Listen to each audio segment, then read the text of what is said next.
Portugal já escolheu. Um novo ciclo político começa agora. O que vem depois das eleições? Aceda à informação que não cabe numa manchete. Assine hoje, com até 55% de desconto, e habilite-se a ganhar um dos 10 cartões oferta FNAC que temos para oferecer. Tudo em observador.pt. 4 horas.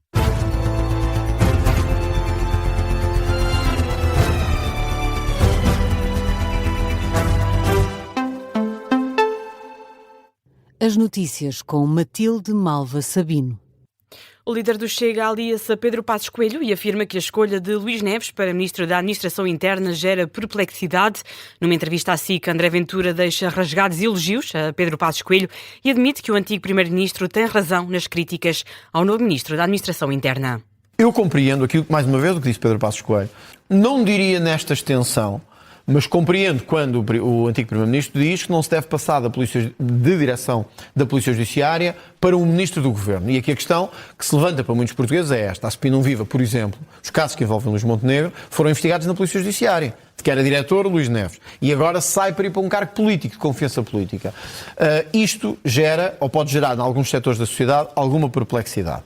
Eu, como líder da oposição, porém, tenho outra responsabilidade. E tenho a responsabilidade de dizer a quem vem que vai ser escrutinado, avaliado, de acordo com o seu trabalho e sem estar a levantar suspeitas já à partida sobre o trabalho de Luís Neves. André Ventura considera que o país ficaria bem entregue a Passos Coelho, admite que os dois pensam de forma semelhante. O Ministro da Administração Interna recusa conflitos de interesses, mesmo tendo saído da Polícia Judiciária diretamente para o Governo, garante estar absolutamente blindado no que toca a informações sobre processos judiciais em curso.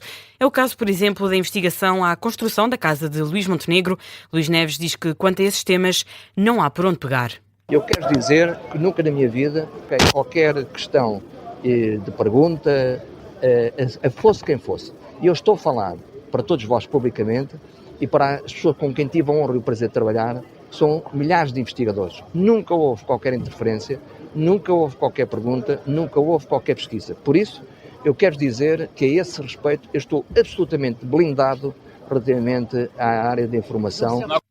O Ministro falou ainda sobre forças policiais, tem confiança inabalável na PSP no que toca ao respeito pelos direitos fundamentais, mas avisa que tem tolerância zero com comportamentos desviantes. Compreenderei sempre algum excesso que possa ter ocorrido por se querer ter feito bem, por se querer ter agido, por se querer cumprir a lei, porque muitas vezes, estando sozinho, quis tomar uma atitude enquanto polícia porque era o seu dever.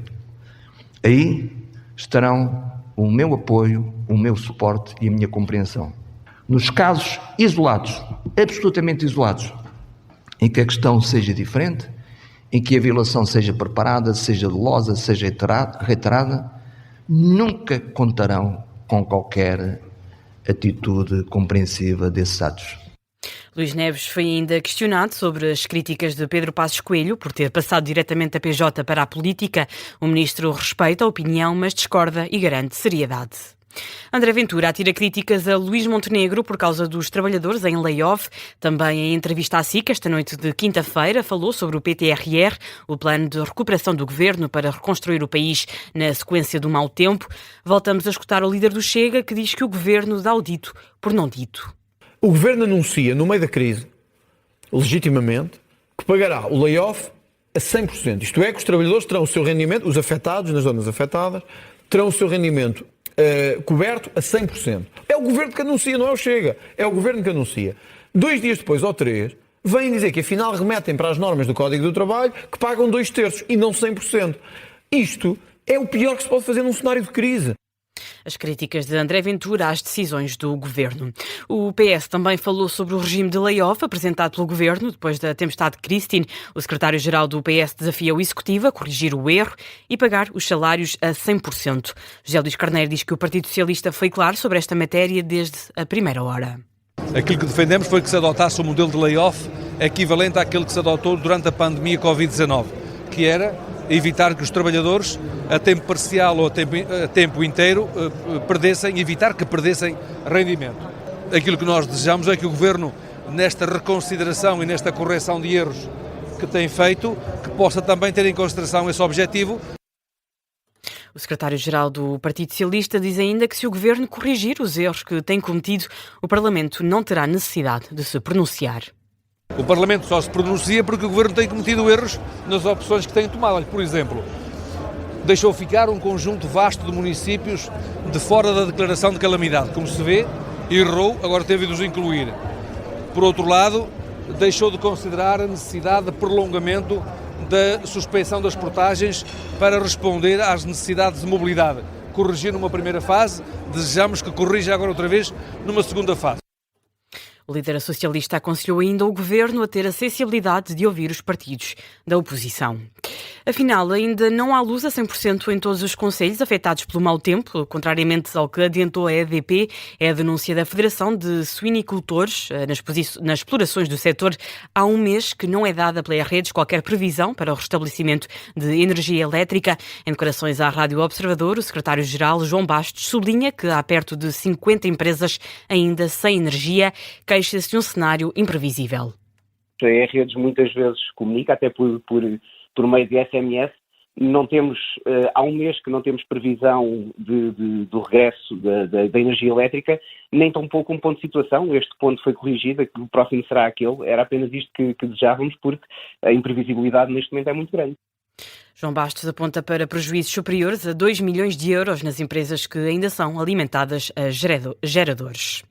O ex-coordenador do Gabinete de Regulação do Transporte de Doentes afirma que a Inspeção-Geral de Atividades em Saúde ultrapassou uma linha que não podia cruzar. Miguel Soares de Oliveira refere-se ao facto de, nos relatórios sobre as mortes durante a greve dos técnicos de emergência de 2024, a IGAS ter feito uma divisão entre pacientes que eram ou não salváveis.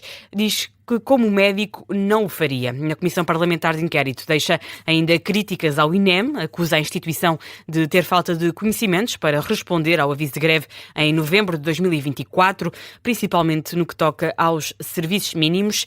Considera incompreensível a falta de conhecimento por parte de Luís Meira, antigo presidente do INEM, sobre os comunicados dos sindicatos por forma a negociar serviços mínimos. É possível, tanto é que aconteceu. Se eu acho que isso é aceitável, que isso é, enfim, desejável? Não é. Por outro lado, quando a máquina está montada, e durante muitos anos a máquina esteve montada, o presidente de um conselho diretivo não precisa de estar a par de todas as atividades, vou correr aqui um risco de ser quase que insensível, atividades correntes.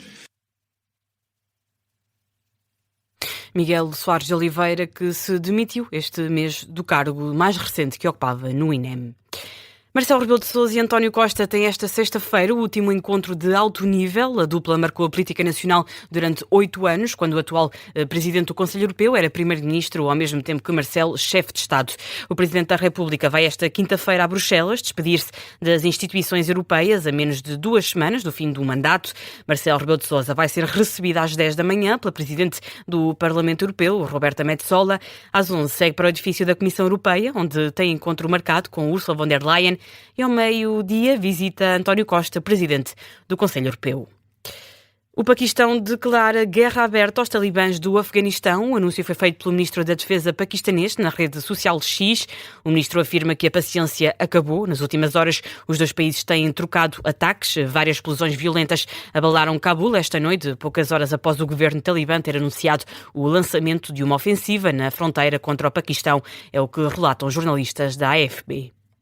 A delegação norte-americana terá ficado desapontada com o regime iraniano no encontro desta quinta-feira, apesar de alguns progressos nas negociações nucleares. A informação é avançada pela agência Reuters.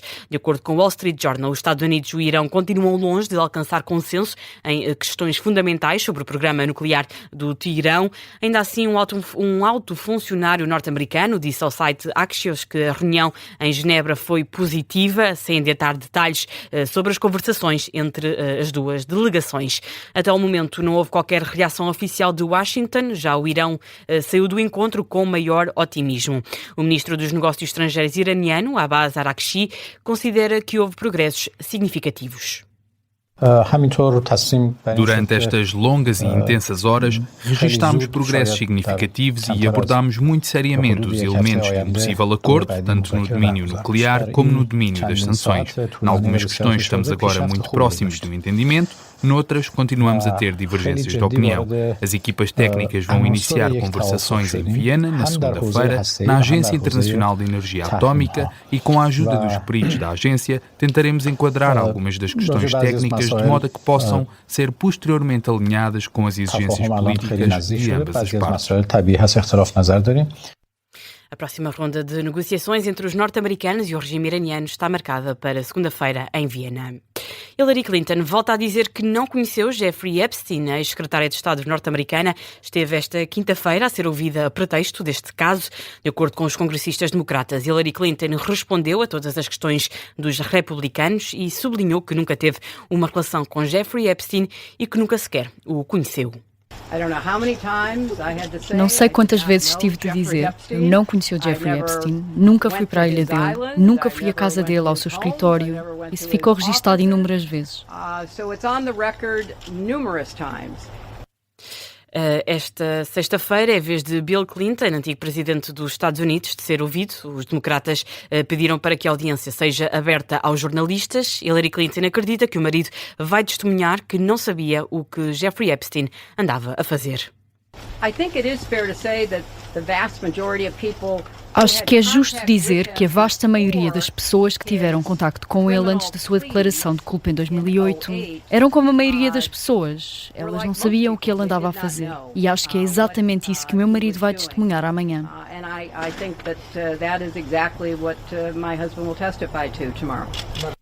Declarações de Hillary Clinton aos jornalistas após ter sido ouvida pela Comissão de Supervisão e Reforma Governamental da Câmara dos Representantes do Congresso no âmbito da investigação sobre o criminoso sexual e pedófilo Jeffrey Epstein. Hillary Clinton pediu para que Donald Trump seja também questionado por haver indícios criminais que envolvam o presidente dos Estados Unidos.